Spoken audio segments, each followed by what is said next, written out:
Hi, my name is K-Fai. Happy April Fool's Day. I'm This is Wednesday, April 1st, and I wanted to get together to make some drawings with you all and also talk about what I think about not what I think about humor, but like how I employ humor in my work a little bit and show how I do that through writing and drawing. Let's start things off by making a few drawings first of all. Um, I wanted to show you how I draw Pip. And the way that I draw Pip, I think I might have kind of explained this last time, but I wanted to walk you all through this just to begin with. Um, so Pip is a pig, but regardless of if I'm drawing a pig or a human or any kind of creature, what I do is I almost always start with the eyes because the eyes tell you which direction the person is looking, what they're feeling, and it helps me to navigate the rest of the image. So I'm going to start this over. The way that I start a drawing is I begin with a circle and that's it. And then you just put a dot in the middle of the circle, and that's the eye, right? I draw another circle next to that, and I do another dot in the center. Okay, so we have two eyes, and you notice that one eye is a little further up and back than the other eye. The two eyes aren't next to each other. If those two eyes were next to each other, that would tell us that the character is looking dead on. But I want the character to be going this way. So now I'm going to draw the snout, and Pip's snout is, I think I described this before, it's kind of shaped like an onion or a dumpling. So it's almost like her eye. It's almost like a circle, but it's got a point in the middle at the top. Okay, now the way that I draw her nostrils, it's also two dots, but it's just two longer lines. All right, so we got two eyes and a pig snout. Let's draw her head. Now, I also draw her ears. I find that I can use ears to kind of like amplify a character's expression too. So I want to have her, since I know she's moving in this direction, I'm going to have her ears kind of going back that way to show that there's motion or something pushing her that way, even though she's walking this way. She's almost like walking into the wind. So the way I do that is I do her ears like, they're kind of like cat ears, but they're a little more round. And then I draw a line in the middle. So see how just like her eyes, one is further up and back, that one is further up and back than that one. Now if I were to draw her snout over here, if I was drawing her face on, I'd do it like that, right? And I'd probably draw her ears like that and like that with a line in the middle. Okay, so that's her dead on. This is her off to the side. Do you see the difference? Now, since she's going to be facing away, I'm going to draw her body, and it's kind of like a bean body, but I'm not going to finish it because I have an idea that I want to draw her something, have her draw holding something over here. So I'm going to go like that, and then she's going to be having her arms out straight because, again, I want her to be holding something, and I want her to be really like showing that she's like under the weight of something else. And that's going to be, everyone's baking stuff right now, so I'm going to have her be drawing a big cake. Or have her holding like a really big cake. Let's see. So there's her arm on one side, her arm on the other side, and there's the bottom of the cake. But let's do another layer of the cake. And another layer. And let's do another layer. And maybe the layers are so big, they're starting to kind of go over, and they're maybe not so stable. Do you see how these things are kind of like toppling back? Okay. And let's give some decorations to the cake. So one thing I did that you might see on here is that I kind of decided what I was doing as I was going along, and because of that you can kind of see these like little, I guess, like mistakes on here, but I'm gonna just cover those up by drawing on top of them. And with a cake you can kind of do whatever you want. I know cakes have maybe flowers on the sides, some lines, maybe it's frosted on the outside, maybe it's not frosted on the outside in different areas. And to make this even more dramatic, I'm going to draw some candles up here. And the candles, the wicks, just like her ears, the candles are kind of going back. Okay. And she, the way I draw her legs, it's like 2 sticks. And then I'm going to have one foot kind of kicking out like that. And then I'm going to draw her other leg. Again, 2 sticks. But I want to really root that foot on the ground. And I'm going to do that by drawing the foot right there. But let's see, what's over here? Maybe there is... Maybe someone, I mean, I don't know who actually does this. I feel like I only see this on a bike path. Maybe someone accidentally left a banana peel right here. It is April Fool's Day after all. So what's about to happen now? I'm gonna add her spots over here, just so we know it's definitely her. She always has her spots in the same spot. And of course that curly pigtail. Okay, so we have Pip over here. She's holding this giant cake. She's looking at us, so she really has no idea that this is happening over here. Now we have this pig over here that is just sitting here, and I feel like this is an opportunity to draw something else. So I'm going to draw this pig body, but I'm going to turn this into maybe her sibling. So she's got a little baby brother, and I'm gonna, since he's a baby, I'm gonna draw his arms a little smaller, and then maybe if I can pull this off. But I'm thinking, like, how can I make this pig look littler than he actually is? I think that this pig is like, it's not quite as, I mean, she's got like a toddler sibling, but over here, let's just say this is like another one of her siblings, and I think that her toddler sibling has 2 black ears, and then it's like just like smaller spots all over. So this is probably, if you're home right now and you have a little brother, if you have a little sister or a little sibling, maybe they're just like sitting playing. What might this sibling play with? I don't know. If we're gonna go with the banana peel, let's just go with some alphabet blocks. So you all maybe know how to draw 3D cubes. I'm gonna go A, B, C, D, E, F. So they don't really know what's about to happen. Okay, and so I think this is, I'm going to step back now and talk about a little bit about humor. And humor for me, it's not about the moment where she slips and falls. It's about the excitement of what's about to happen. Because at this point, she can still be saved. At this point, maybe her little brother won't end up with cake all over him, and she won't end up with cake all over her. So who can step in at this moment and help out? How about her dad notices? So dad has these big tusks. So I'm gonna do an open mouth, these tusks. And he's like, since he's an adult, he's got kind of like a little more space between his snout and his eyes. And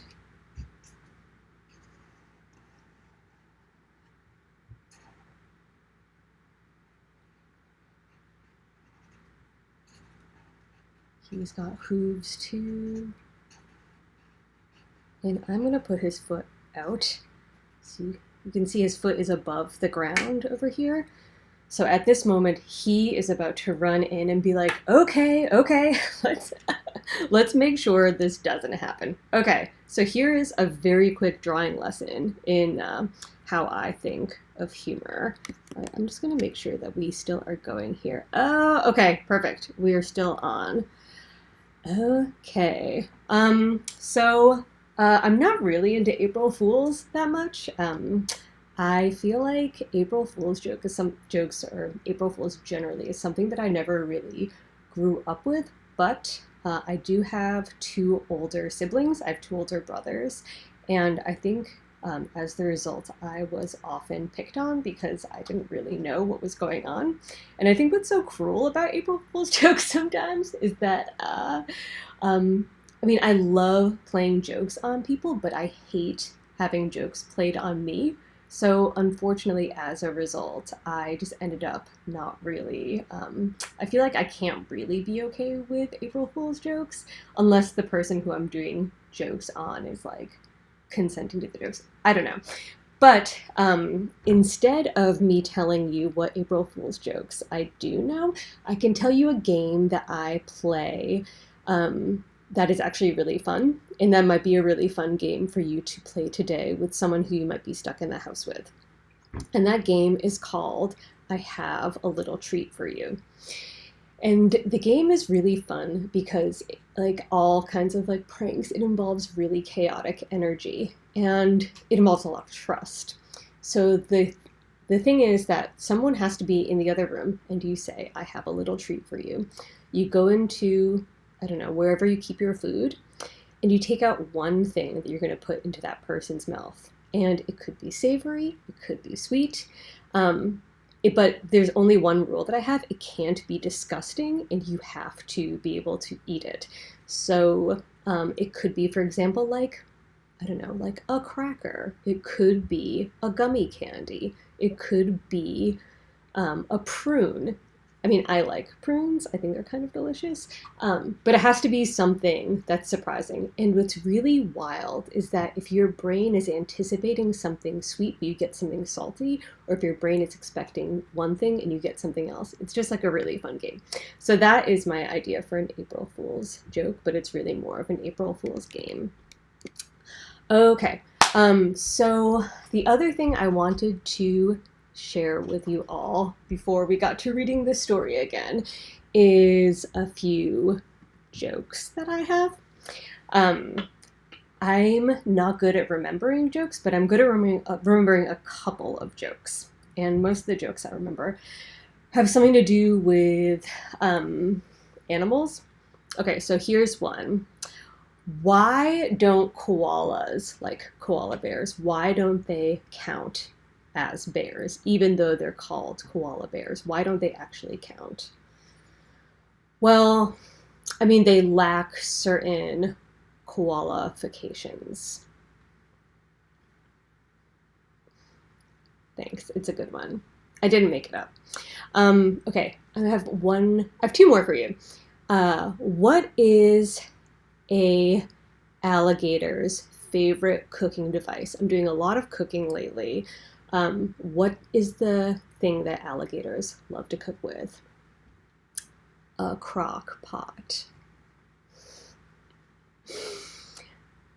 Okay, and I have one more, and this one was actually told to me by a first grader at Washington Elementary School in Berkeley, California, over the bay.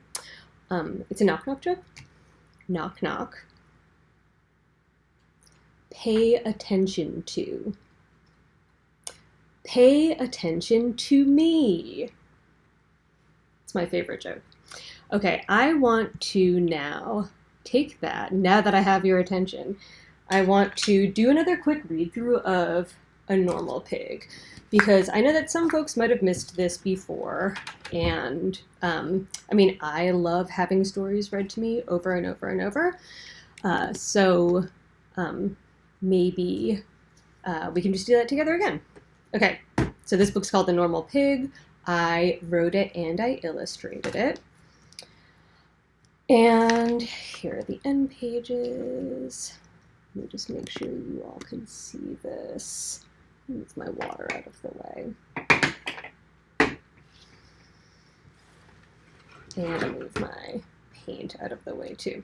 Okay, this one is called The Normal Pig. So as we go through it this time, I am going to talk a little bit about how I incorporate jokes into the drawings and some hidden things that you might not have already seen. Okay, so this is like what I imagine is what Pip's refrigerator looks like. And on it you have some photos. You might notice those things. You see like concert tickets, and there are some other things like the Golden Gate Bridge and an image of the library, or the library icon, and here is the logo for the Philadelphia 76ers. I live in San Francisco now. I used to live in Philadelphia. Um, I love these photos and I always regret not buying them. So it's photos from if you ever go to an amusement park and it's people's faces that are sort of like frozen in that moment of fear. And I feel like it's like a perfect moment because again, it's kind of like the drawing that we made over here. It's that moment right before something's about to happen, and I just love what happens to people's faces. It's like, because you know it's safe, you know they're going to be fine. And if you look at it closely, you can see Pip's parents are having a pretty good time, and Pip is pretty freaked out. Maybe it's her first time on a log ride. And then one other thing I wanted to point out over here is, so this is Pip's dad, and it looks like this is like maybe these are two pigs with glasses. There's Pip's mom. So maybe these are like her grandparents, and maybe her mom is taking the photo. But what I like about it is that Pip is wearing one of these like headbands with a flower on it. So that's maybe the only time you see clothing in this book or some sort of like accessory is when she has that bow on. And I love when parents put big bows on kids' heads like that, because it's usually always a girl, right?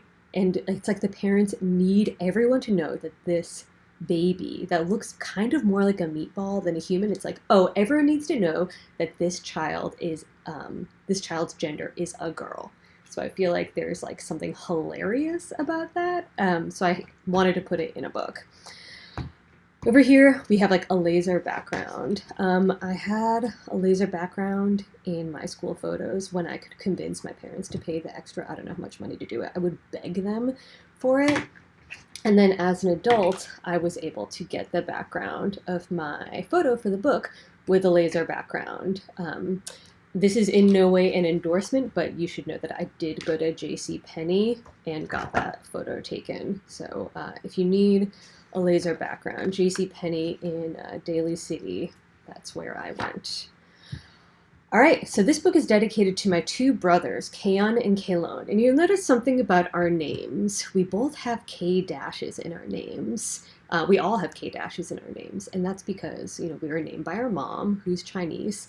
And I think there's something about Chinese names where, so my mom's name is Ying Mei, and she has a sister named Ying Fun. And then she has a cousin named Ying Lan. So me and my brothers, I think it's just like a tradition thing. My brothers and I all have like this Kayon, Kalon, K-Fai.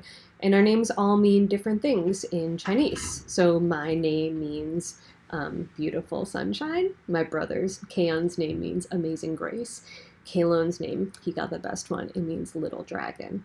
But this book is like semi-autobiographical. I'm going to talk about that at another time because this time we're just going to go through and think about it through the lens of jokes.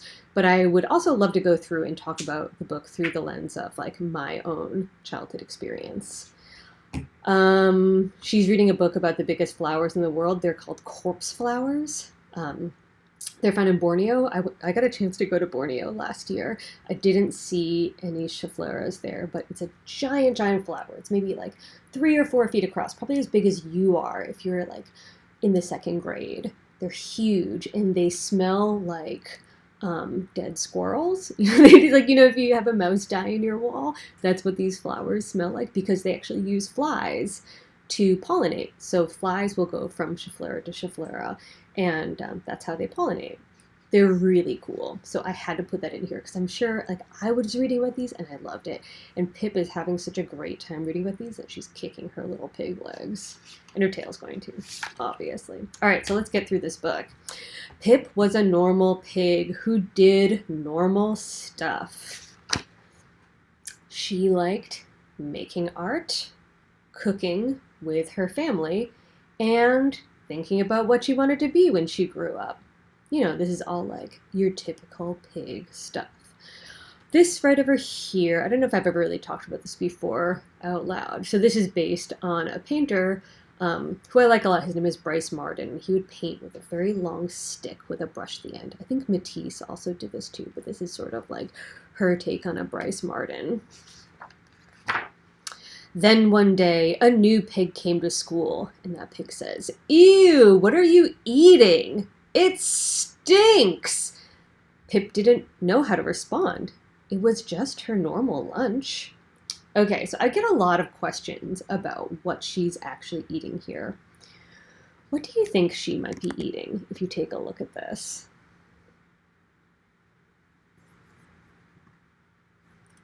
So some people have said maybe she's eating, well, it says seaweed over here.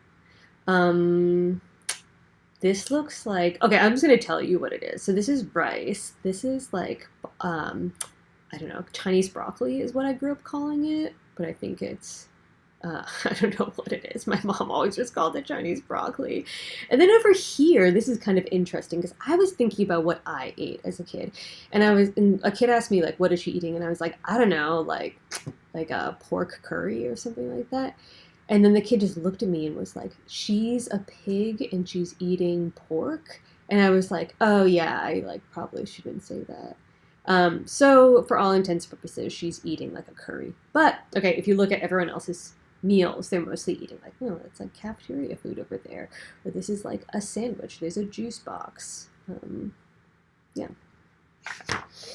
The new pig was in Pip's art class too, and this pig says, "Weren't we supposed to draw houses?" Again, her work is a little different from everyone else's, just like her lunch is a little different from everyone else's. Pip hadn't changed, but she started to feel different. And her band teacher says, "Is that your babysitter over there?" And she says, "That's my mom." Okay, so now we get to this spread. How do you think Pip is feeling in this moment? There are no words, remember? And I've been told by some kids that some kids have communicated that she's feeling some like pretty complex emotions. And I think what's interesting about this spread is I ask people usually like, what do you think everyone else is feeling at this moment? And I think it's pretty obvious. I mean, especially with like the big mouths open and everyone's smiling, like everyone's having like a pretty good time. But I wanted to contrast that with the way Pip was. So she doesn't really have an expression. She's a pretty blank slate. And what I think is nice about that is that you can kind of put your emotions on to her, and you know by looking at the rest of the book what she's probably feeling, or you can. And I find that when I ask kids how she's feeling at this moment, they usually say like all sorts of different things. And I think what's interesting about that is that it kind of lets the reader put themselves in her position. Like, how would you feel if all of these things happened to you over the course of the day? When her parents asked her what was wrong, she replied, "Why can't you make me a normal lunch?"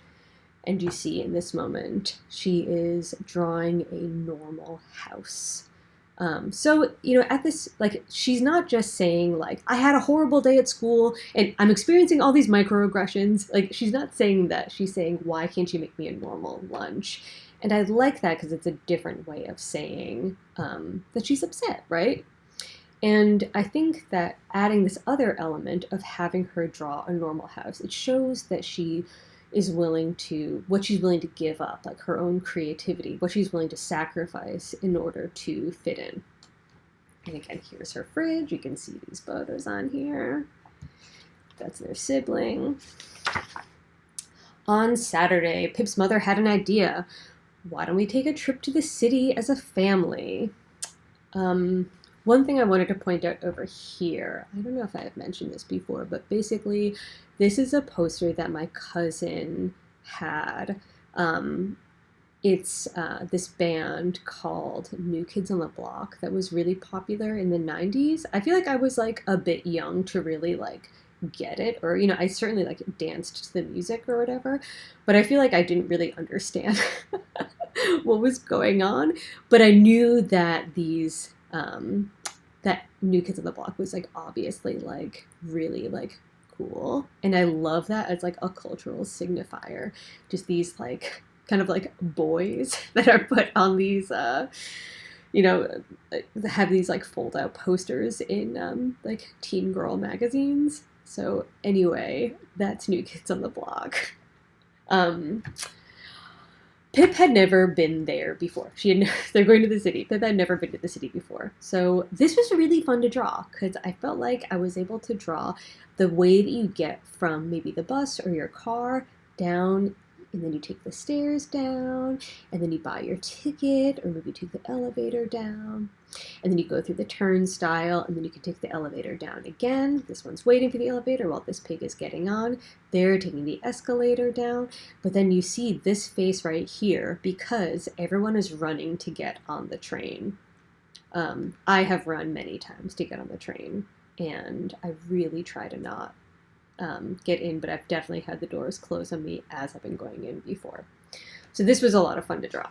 Because I think one of the reasons why was because I was able to really feel and what it was like to get into the subway, and I got to like pretend to be there for a while and figure out like what are all these pigs doing? Where are they going? And you start to notice too, like as she moves into the city, all these pigs are starting to look kind of different, right? They're not all just pink pigs. Pip heard so many different languages. Now again, if you speak a different language, or if you read another language, or if you live with an adult that might read a different language, you can read some of these. I'll just like jump to my favorite one, because if you want to look at this again, I've posted this in a different, well, I'll just read a couple of them. Okay, this is Icelandic. It's my friend Bjargi said this. Euna birja a frí að fá per kaffi? Yo, like, do you want to get a coffee first? And I always say yes.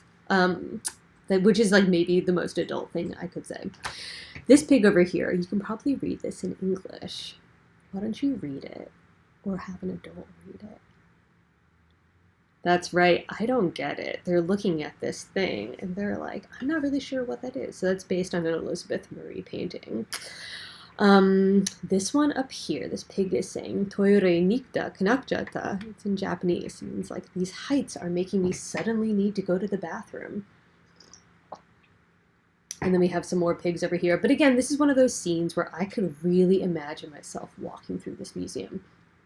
Now, this is based on a museum that I actually worked at for a couple of years called the Museum of Modern Art in New York, and my job was an art handler. So that meant that I got to hang the art on the walls with a team of other people, and it means that I was also able to go through the museum before the museum opened and dust all of the art and wipe people's nose prints off of glass on a bunch of displays. It was like one of the coolest jobs I've had besides being a person who makes books for kids. Okay, at the playground, all of the pigs looked so different. You have all of these pigs again. There's my bunny, which I mentioned in another book. I love this pig because I feel like this pig is like really pigging out on the food that they bought at this cart. And I like this pig over here because this pig is actually based on a drawing from a Hieronymus Bosch painting. I will, if you're curious what that painting is, it's called The Garden of Earthly Delights, and you should look up a photo of it. It's in the Prado in Madrid, and it's one of my absolute favorite paintings. Even the food was different. So you see her checking out, what is this other pig eating? And Pip goes up to that pig and says, is there anything on the menu that's not so weird? And this pig says, maybe it's weird for you, but not for me. I like it. And what's happening over here?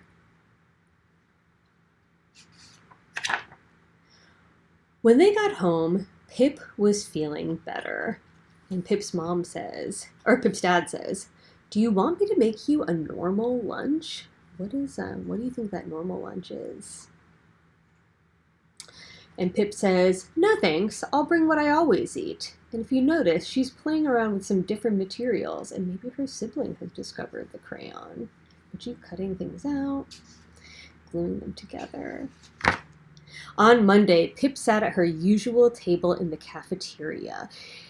And look who's back. This pig says, ew, she's back with her weird lunch. Really hoping to get that like extra mileage out of that joke. And this pig's friend is smiling. And Pip says, maybe it's weird for you, but not for me. I like my lunch. Do you want to try it? And all of her friends jump in and say, it's good. Do you want to trade? You should try it. And this pig is like out of there, but they're all stuffing their faces with seaweed. And weirdly enough, by recess, Pip was feeling pretty normal again. And that is the end of the story. Cool.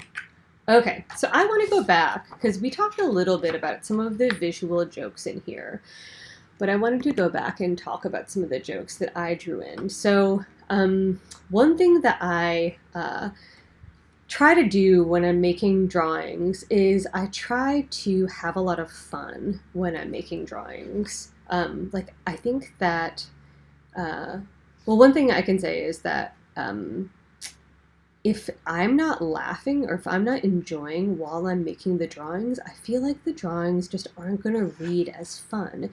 And I'm always hoping that whoever's reading my books kind of like get the sense that I have a lot of fun while I'm making the books, and maybe that'll like encourage them to draw, or it'll make them like feel like the book is like a fun experience to read. So one example of the way I do that, or I'm always trying to like add in like visual gags or like little details to make someone laugh. So this pig over here, for example, I'm sure you've all taken, this is the other example of clothes in here, I guess. Someone's probably already thought that. So all of these pigs are wearing these like dress shirts that are backwards to kind of act as smocks. For some reason, my school, I went to a public school in Charlton, Massachusetts. And at Charlton Elementary, I remember wearing like these like men's used shirts so we wouldn't get paint on our clothes. They're always these like giant shirts. And this pig is like buttoned all the way up and none of the other pigs are buttoned. And my friend said like that pig is going to have a really hard time getting out of that shirt. I mean, their face, like they just don't even know what's about to happen to them. So there's one example. Let's see. Another example of a way that I made myself laugh during when I was making these books was the brain surgeon over here. Like it's one thing that she imagined that she would be. And I mean, I thought it would be like funny to draw this anyway, but I had a student point out to me like, oh, that is maybe not the brain surgeon that you want to go to because she's actually like removed the entire brain. And if you go to a brain surgeon, maybe you want to go to a brain surgeon that's going to like keep your brain in your skull and keep it like attached to whatever thing it needs to attach to kind of keep like the whole thing going. And something else that I wanted to point out over here was, so this is like a band rehearsal, but it seems like kind of more of a dress rehearsal, right? Because they're wearing their hats with like the little plumes. First off, I wanted to put the instruments from a marching band that I thought were the most funny or would be the most fun to draw. I think that clarinets are really funny because they're hard to play, and so when you play them, you make all sorts of like honking noises. Sousaphones are obviously really funny. Bass drums have like a funny sound that they make. Bongos have maybe no place in a marching band, but I wanted to have them in there anyway, and this pig seems kind of confused as to why they're playing bongos in a marching band. And I also wanted to have the audience over here. So there's one parent who's like, I'm sure you've experienced this, completely absorbed in their phone. And another sibling pig over here who's like so bored that they could just about die. Okay. So let's go back to making some other drawings. Because I know you're all probably itching to draw. And I also want to show you how I make drawings. So going back to this idea of jokes as enhancing the narrative of a story, I'm going to show you how, last week I showed you how to draw expressions and how expressions can change, it can add to and enhance the narrative. But I'm thinking more like I want to show you how posture and how a character moves can also enhance a narrative. Like this character is running. So, let me think. What are some emotions. I'll ask some folks over here and we can see like if some emotions pop up from you all. What emotions might you want? And while I'm waiting for some of these emotions, maybe I'll think of a couple, like, how about bored? How are you feeling today? I'm feeling, I'm feeling kind of anxious. What are some feelings that you've had? Sad. Leo. Hi, Leo. How is India, Leo? Sad. I'm just going to take sad as how India is right now. Leo, I think, is in India. And is India? He's in India on lockdown right now because that's what's happening. All right, let's stick with bored, anxious, and sad. Okay, so how would I draw someone who's bored? So I'm going to draw the two circles with the eyes, but I'm going to do kind of Garfield eyes over here. So it's kind of like the lids are halfway closed. I'm going to do the snout maybe a little higher up. And how would your ears be if you were feeling sad? I'm going to have them kind of droopy on either side. Someone who does this really well, and who's drawn emotions really well, who's also doing a bunch of live streams right now, is Ruth Chan. And I'll link to her stuff through here. But I'm also going to do something over here where I'm going to have her arms in front of her, like this. So she's got kind of her arms up above, right under her chin. But I think maybe she needs to be resting her arms on something. So let's draw a table. How about like a desk?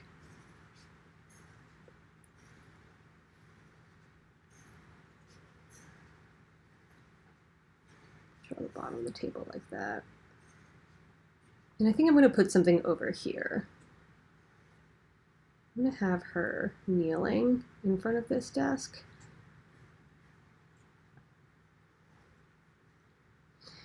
And what could be on this desk right here that could be making her feel pretty bored? I'm going to put something that makes me feel kind of bored. And maybe all of you are feeling kind of bored, especially those of you who are stuck at home but still have to do school, and you still have to do distance learning, and maybe sometimes it's not as fun as you think it's going to be, or maybe at points those Zoom classroom meetings just are not that awesome anymore, and the backgrounds have lost their charm, and maybe this is actually how you feel. Okay, so we've drawn that in. I'm also going to show you now how I actually paint all these in. And these are the exact materials that I use. So I start with a pencil always because I want to be able to erase it. And I have a paintbrush that I use, and I have a palette that I squeeze all of my paints into. And I think what's exciting about this palette is that there are so many colors in it, and it's sort of like a box of crayons or whatever. But way over here, this is sort of like the messier side. I have the color pink that I use for Pip. So I'm going to load up my brush, and I'm just going to paint her in.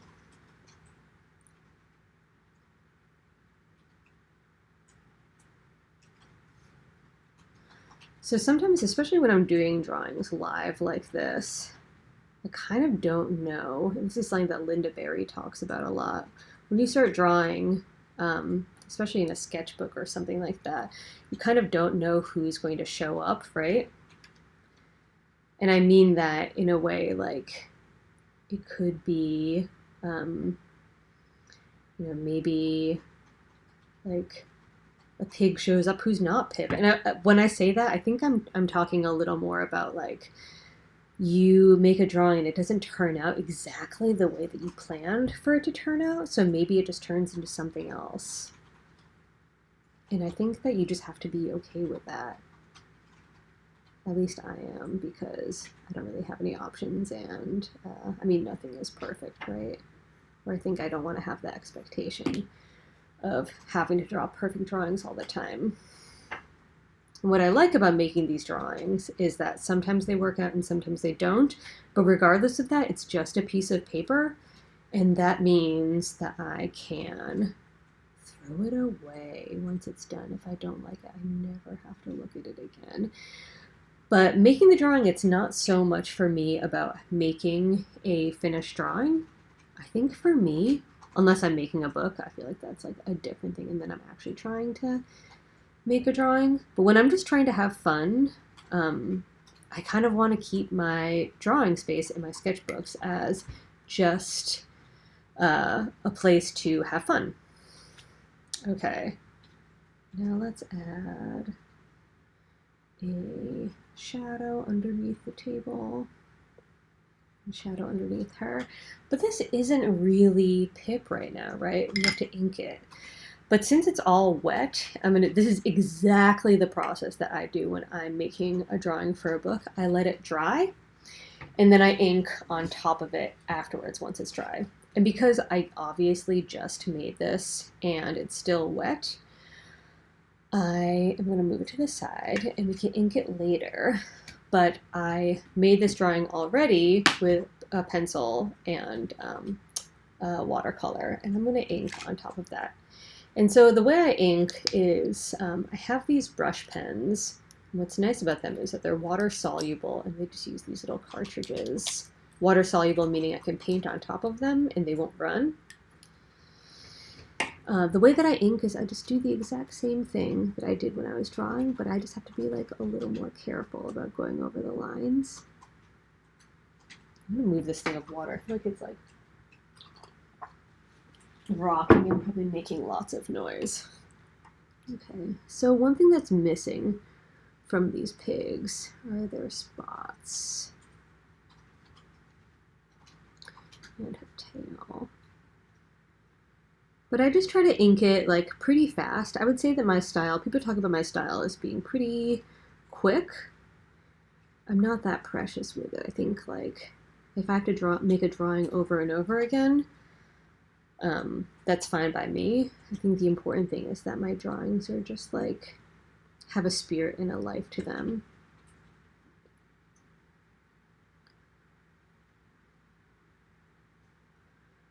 So what would you say these emotions are that these two pigs are feeling?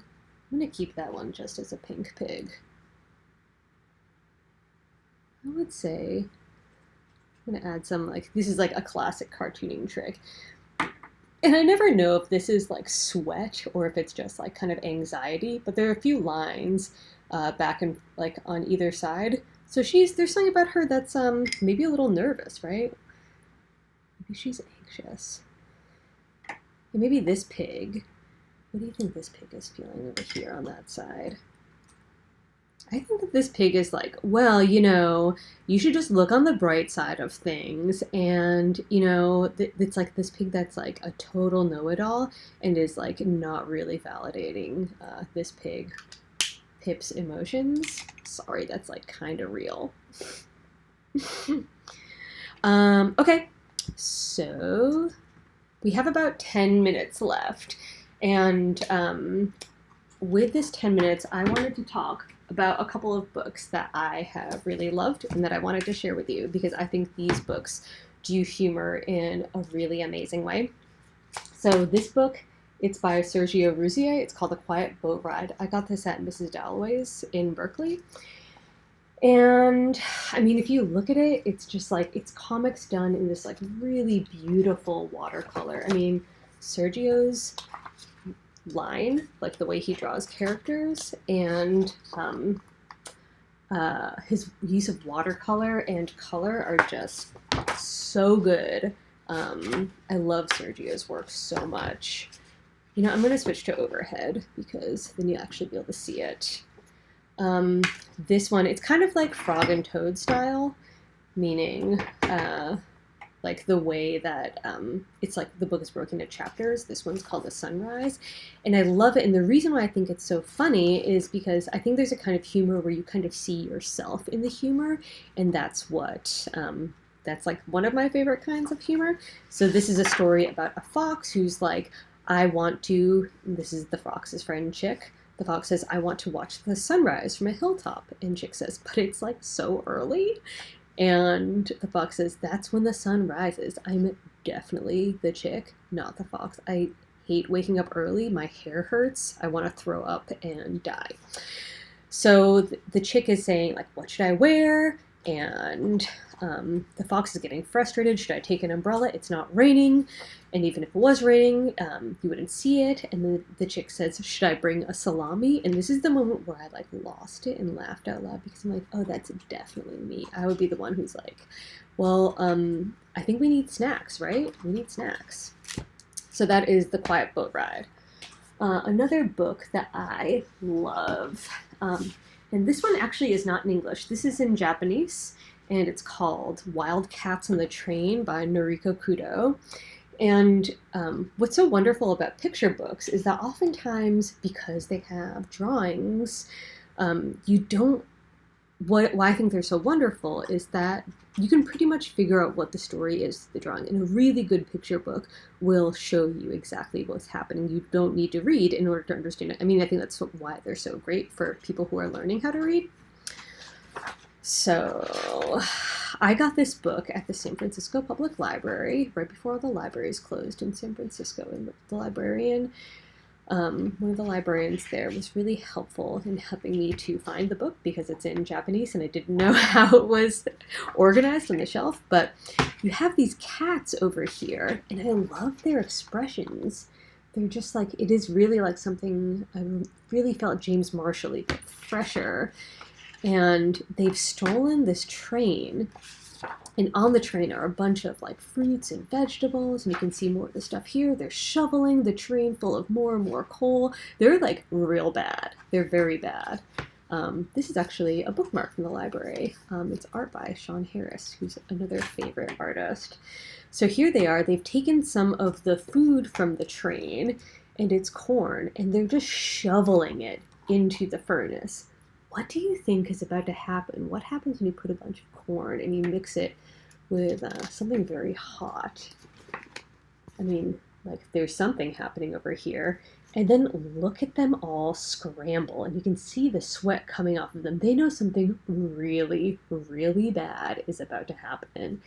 And I'm not going to turn the page because I think that this is the moment that I was talking about where it's like, this is Pip about to fall on a banana peel. This is something like about to happen that's going to be real bad. And again, that's like my favorite kind of humor. Okay. I think that this is Frozen. So I'm going to say like, thank you so much for watching this with me. And if any of you have any questions, I'm just going to open up YouTube. And for the last like 5 minutes, I'm going to just ink this pig over here. This bored pig who's on a Zoom call right now. And if anyone has any questions they want to ask me, I'll hang out here for a little bit. Though I am assuring you right now that this pig's attitude is not the attitude that I have. But I am going to add the pig clicking on here.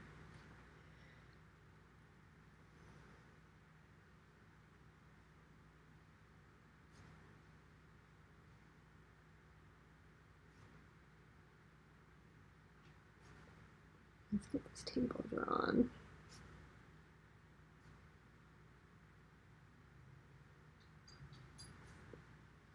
So one other thing that I've been doing that since I've been stuck at home is there are these crows that live in my backyard. San Francisco has a lot of crows. And something that I learned about crows is that they can identify individual human faces, which is, I mean, really amazing if you think about it. And I also learned that crows love peanuts. Like they're like wild for unsalted peanuts in the shell. And have like a droopy tail.